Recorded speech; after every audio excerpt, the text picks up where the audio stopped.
The Boston winter had a cold way of making the historic brick houses of Beacon Hill feel like frozen tombs during the night. I had lived in this beautiful house for 40 years, ever since my late husband Arthur and I bought it with our first savings. After Arthur passed away 5 years ago, the heavy silence became my only constant companion. Until the day my only son, Robert, called me with an unusual and urgent request. "Mom, I have an urgent business trip to London. I can't find a reliable sitter for Leo on such short notice. Can he stay with you for a week?" Robert's voice was strained, the way it always was when he talked about his son. Leo, my 10-year-old grandson, was a beautiful boy with eyes like deep pools of water, but he hadn't spoken a single word in his life. The doctors called it a nonverbal spectrum, but to me, he was just Leo. I agreed instantly because I loved that boy more than life itself and cherished every moment we spent together. When Robert dropped him off on Tuesday, he seemed more agitated than usual. He didn't even come inside the house to say hello. He simply handed me Leo's bag and a heavy, expensive-looking bottle of Cabernet. "A gift for you, Mom. Open it on Friday night and have a glass for me. It's a very special vintage," he said. He was avoiding my eyes as he spoke, which I found strange at the time but dismissed as stress from his work. As soon as Robert's car pulled away from the curb, I felt a strange shift in the air inside the hallway. Leo was standing there, staring intensely at the front door. Suddenly, he turned to me. His face, usually a mask of calm, was contorted with effort. His lips moved, and for the first time in 10 years, a sound came out. It wasn't a cry or a grunt. It was a clear, terrified whisper that made my heart stop. "Grandma, don't drink the wine." I froze in place, the bottle still held tightly in my hand. I truly thought I was hallucinating. But Leo stepped closer, his small hand gripping my sleeve. "Dad put something in it. He wants you to go to sleep forever. He needs the house and the insurance money." The silence was replaced by the roaring of blood. My grandson had found his voice just in time to tell me my own son wanted me dead for his financial gain. I sat on the kitchen floor, clutching Leo to my chest while tears blurred my vision. He was trembling, but he didn't stop talking now. The floodgates had opened. Told me about conversations he'd overheard in the back of the car about accidental falls and pills that leave no trace. It was a nightmare come to life. Robert thought Leo was just a piece of furniture that couldn't hear or process any information. He had planned his mother's murder right in front of his own son. I looked at the bottle of wine sitting on the counter. It looked so innocent and elegant in the light. But now it felt like a coiled snake waiting to strike. I realized that the business trip was just Robert's alibi to distance himself from the crime scene. He wanted me to be found dead on Saturday morning, looking like an elderly woman who had too much to drink and fell. My own son was treating my life like an obstacle to his financial recovery. I called my old friend, Detective Miller, immediately. We had gone to school together, and he was the only person I could trust with something so monstrous. "Celia, stay calm. Don't touch the bottle. I'm coming over with a lab kit." When he arrived, he took a sample of the wine with a serious expression. 10 minutes later, his face went completely pale. "It's a concentrated sedative, Celia, mixed with the alcohol. It would have stopped your heart within an hour." Miller looked at Leo, who was sitting quietly in the corner, drawing a picture of a broken bottle. "He spoke?" Miller whispered in disbelief. I nodded, tears streaming down my face. "He saved me. But we needed proof that it would hold up in court to ensure he could never hurt us again. We needed a confession." Miller and I spent the rest of the night coming up with a plan that would use Robert's own greed against him. We set up hidden cameras and microphones throughout the kitchen and the living room. I felt like a spy in my own home, but the stakes were my life and Leo's safety. Everything was ready for him. Miller left a discreet unit of officers in the house across the street to monitor the situation. We were ready. Now, I just had to wait for my son to return from London to find the mother he thought he had already buried. Friday night arrived with a heavy snowfall that muffled the sounds of the street. I sat in the living room with a half-empty glass of grape juice that looked like wine on the table next to me. I had applied makeup to make my face look waxy and pale, imitating death. Leo was hidden in the small pantry, clutching a walkie-talkie Miller had given him earlier. We waited in the darkness for the sound of a key in the lock. At 11:45 p.m., the front door opened. I heard Robert's footsteps, slow, deliberate, and hesitant. He walked into the living room and stopped. I remained perfectly still, my eyes closed and head back. I could hear his breathing, which was heavy and uneven as he approached me. "Mom?" he whispered. He didn't sound sad. He sounded relieved. He walked over to the table and picked up the bottle, checking how much was left. "I'm sorry, Mom," he murmured, his voice cold and devoid of any real remorse. "But the firm is underwater. I'm $3 million in debt. The house and the life insurance are the only way out of this mess. You've lived a good life. You would have wanted to help me," he added. He started to reach for my pulse, but then the pantry door creaked open. Leo stepped out holding a tablet. "She's not dead, Dad," Leo said firmly. Robert jumped back, knocking over the chair in shock. He looked at his son like he was seeing a ghost. "Leo? You? You're talking?" Leo's voice was steady as he confronted his father in the dimly lit room. "I've been talking for a long time. You just weren't listening. I told Grandma everything. I told her about the pills you put in the bottle," Leo said. Robert's face twisted into a mask of pure rage. He realized the game was up.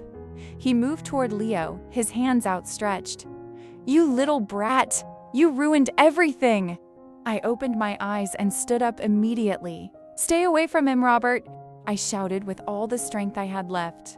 Suddenly, the front and back doors were kicked in by the police. "Police! Don't move!" Robert was tackled to the floor right next to the Christmas tree.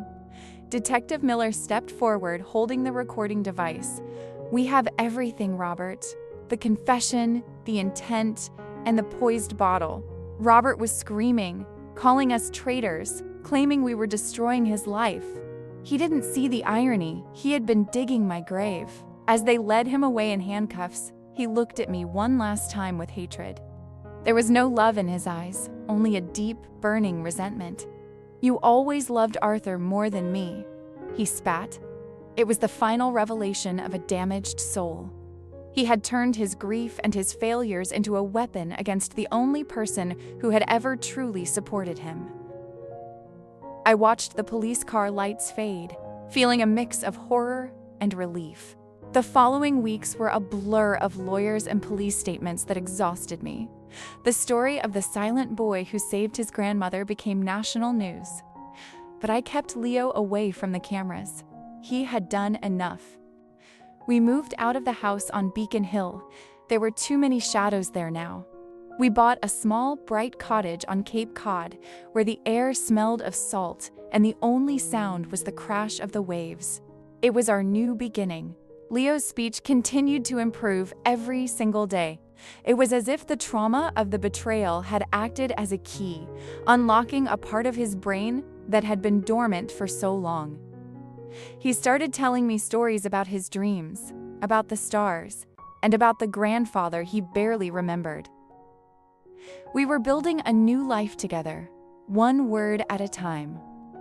I found a sense of peace in our quiet walks along the beach in the mornings.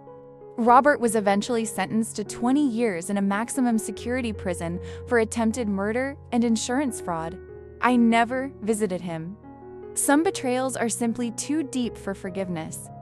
I focused all my energy on Leo. We spent our days gardening and our evenings reading by the fire. I realized that Arthur's legacy wasn't in the bricks of a house, but in the courage of his grandson who spoke when it mattered. 2 years after the trial, Leo and I were invited to speak at a conference for families of children on the spectrum. Leo stood on the stage, a confident 12-year-old, and told his story. He talked about the power of observation and how silence doesn't mean a lack of understanding. He became a beacon of hope for thousands of parents who were struggling. I watched him from the front row, my heart overflowing. I had lost a son, but I had gained a soulmate in my grandson. We had survived the ultimate betrayal and come out stronger on the other side. I realized that the poisoned wine had actually been a catalyst for a beautiful transformation in Leo.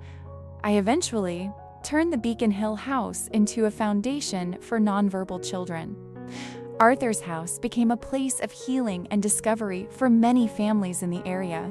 Every time I walked through those doors, I felt Arthur's presence guiding and protecting us. We had turned a place of death into a place of life. Robert reached out to me once from prison, asking for money for a better lawyer. I didn't even finish reading the letter. I gave it to Detective Miller to add to the file. Robert had made his choice long ago, and now he had to live with the consequences of his actions. Leo graduated from high school with honors and went on to study psychology. He wanted to help other children find their voices.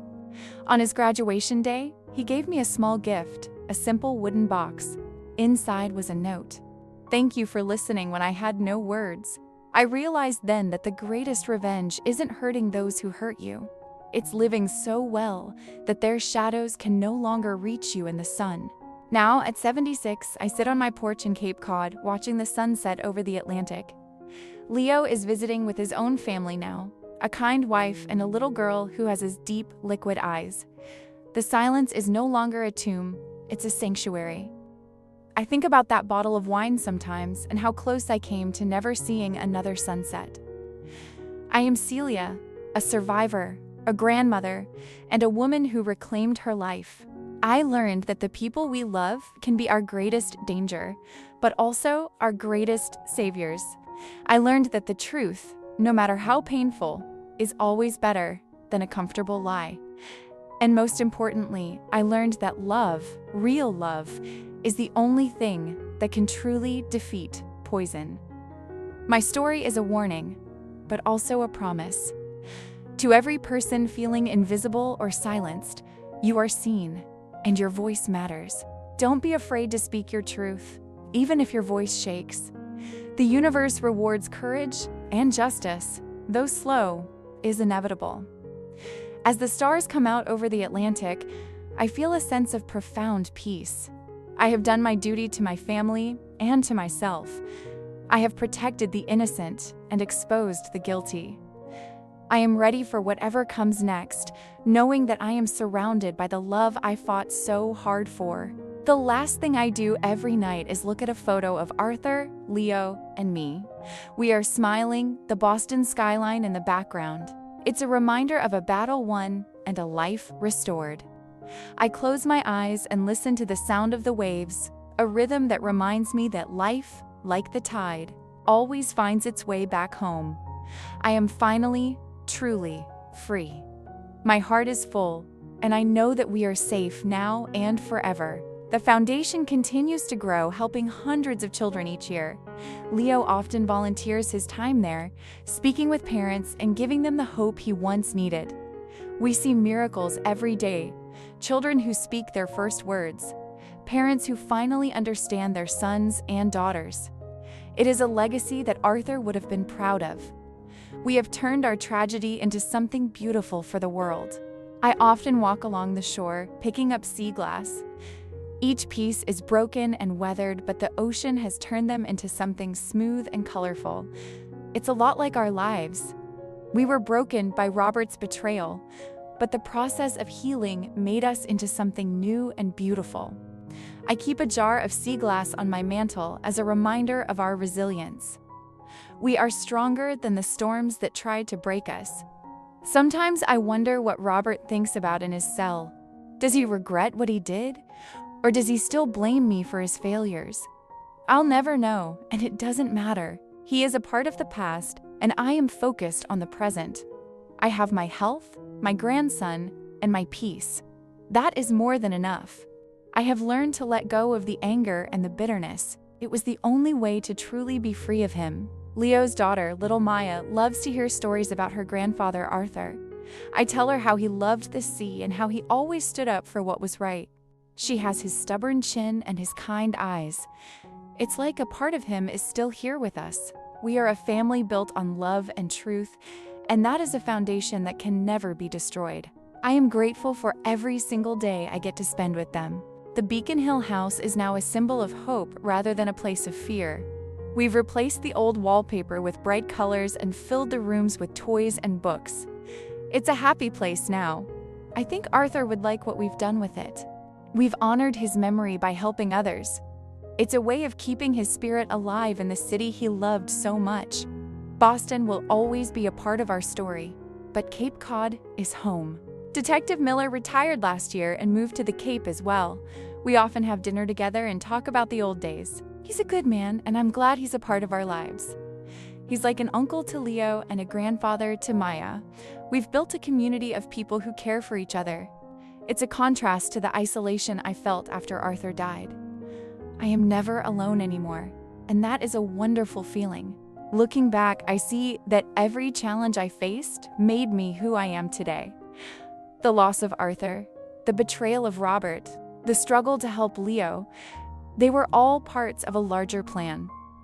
I am a stronger woman because of them. I am a woman who knows her own worth and isn't afraid to fight for it. I am a woman who has found her voice, just like my grandson. We are a family of survivors, and we are proud of it. The ocean is calm today, a mirror for the sky. It reminds me of the peace I've found in my soul. I am no longer waiting for the next storm. I am enjoying the sunshine. I have learned to live in the moment and appreciate the small things. A good book, a cup of tea, the sound of Maya's laughter. These are the things that make life worth living. I am content. I am happy. I am finally exactly where I am meant to be. I've started writing my own book, a memoir for Leo and Maya. I want them to know our history, the good and the bad. I want them to understand the importance of integrity and the power of love. It's a long process, but it's a labor of love. Every word I write is a gift for them. It's my way of ensuring that our story is never forgotten. It's a legacy of truth for the next generation of our family. Leo often reads the chapters I've finished and gives me feedback. He has a sharp mind and a sensitive heart. He's a great partner in this project.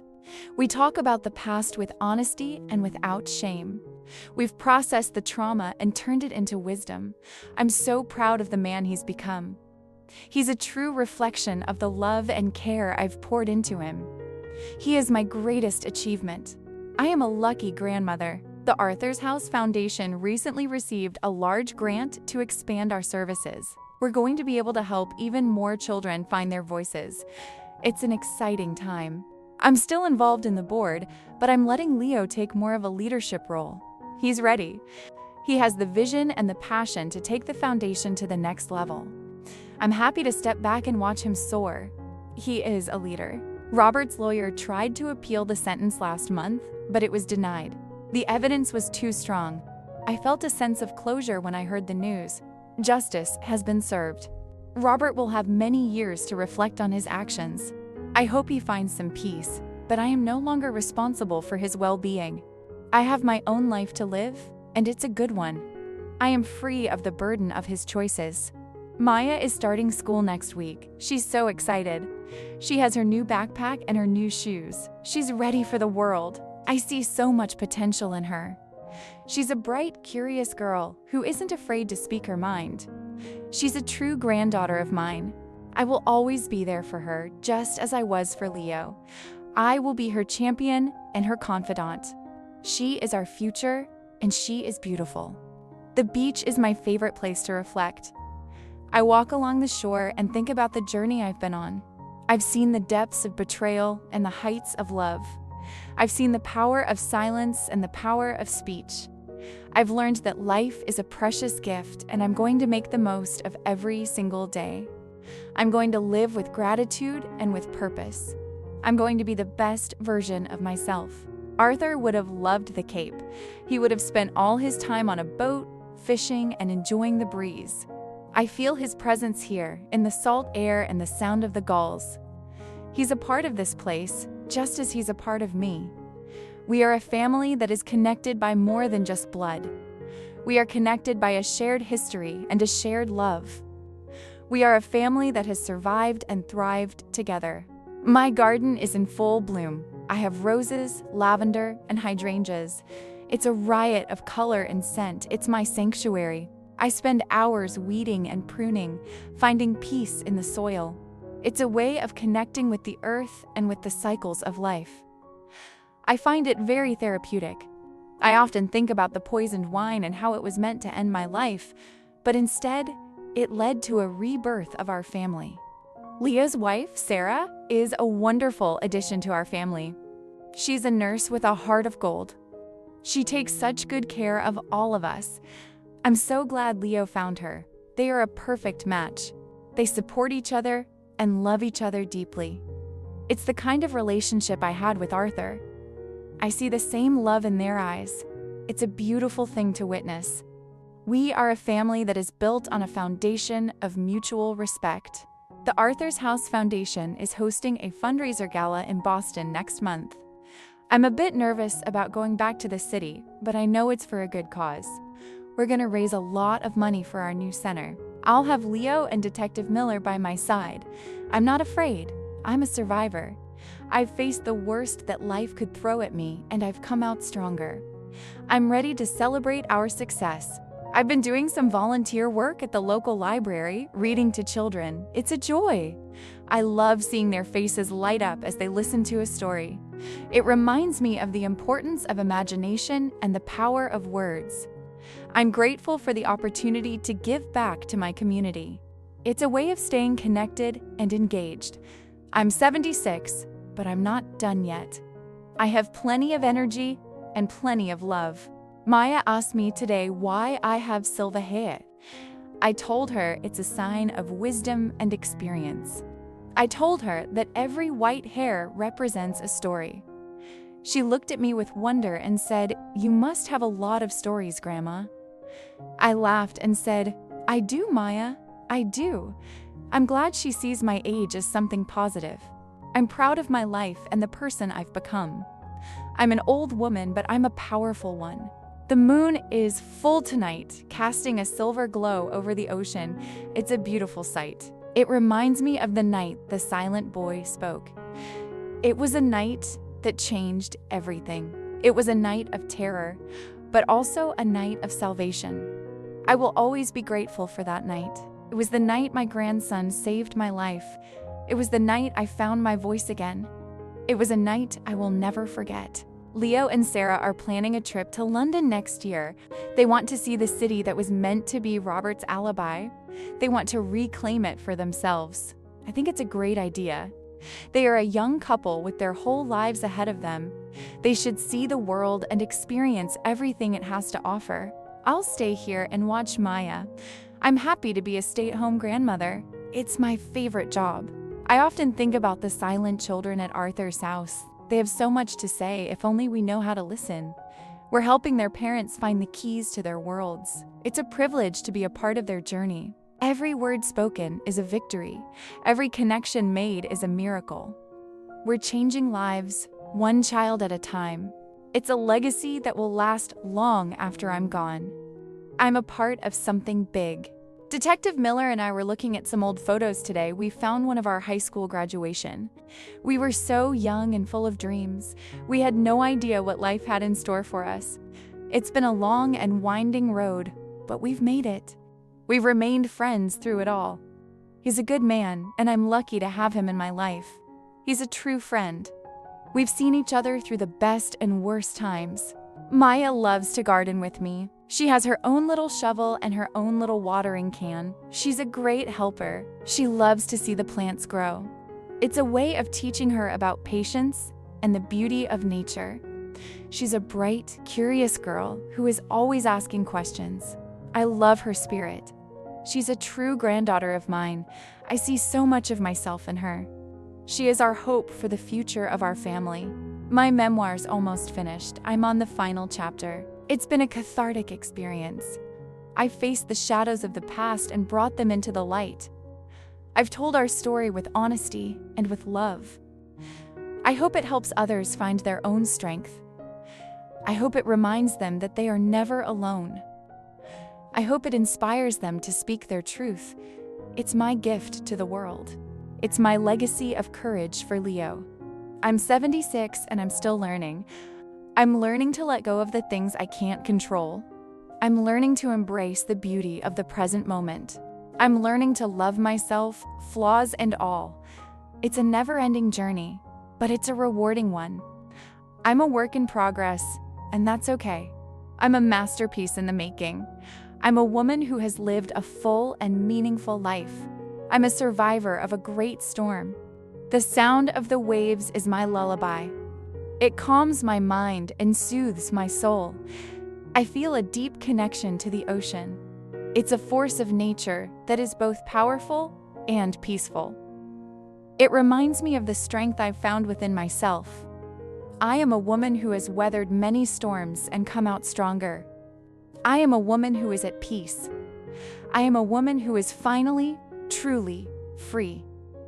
My heart is full of love and light. Leo recently told me that he thinks of me as his hero. It made me cry. I told him that he's the real hero. He's the one who spoke when it mattered. He's the one who saved us. We are a family of heroes in our own way. We have faced the darkness and found the light. We have protected each other and loved each other deeply. We are a family that is built on a foundation of integrity. We are strong. The fundraiser gala in Boston was a huge success. We raised even more money than we expected. It was a beautiful evening. I was proud to stand on that stage with Leo and Detective Miller. I felt Arthur's presence in the room, cheering us on. We are making a difference in the world, and that is a wonderful feeling. We are honoring his memory by helping others. We are a family that is focused on the future. Final thought for tonight: never lose hope. No matter how dark the night, the sun will always rise. No matter how deep the betrayal, love will always find a way. No matter how loud the silence, your voice matters. Stand tall, speak your truth, and never give up. You are stronger than you think. You are a warrior, and the universe is on your side. Trust in the power of love to heal and to transform your life. I am Celia. I am a survivor. I am a grandmother. I am a woman of courage. I have faced the poison and found the cure. I have been silenced and found my voice. I have been betrayed and found my family. I am living my best life and am grateful for every moment. My story is a story of hope and redemption. I am finally home. Thank you for listening to my journey. Stay strong and never stop believing.